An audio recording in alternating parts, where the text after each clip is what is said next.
laws passed in last year's legislative session will take effect to start the new year. Grant Green has more on what to keep in mind throughout 2026.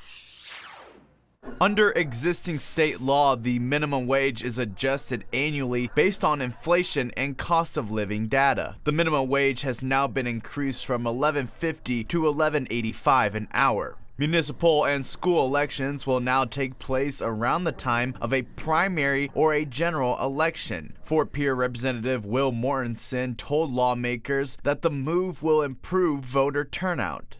Our law is making participation in these elections inconvenient by holding them on random date elections in the spring when there is an election date coming right up.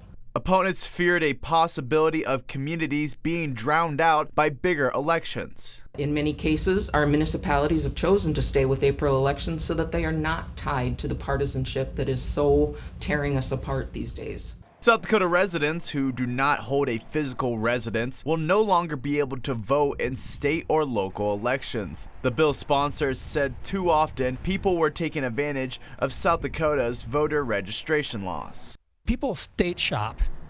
They know they come to South Dakota for a one-night stay, bring that receipt to the DMV, get a driver's license, and actually register to vote. That's why there's 50,000 people claiming to live here that don't actually live here.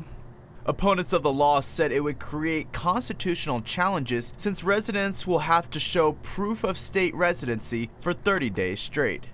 If they spend even one night out of the state doing their job or in the course of their work while they're establishing residency for the purposes of voter registration, they have to start all over again, that clock, that calendar for 30 consecutive days. In Sioux Falls, Grant Green, Dakota News Now.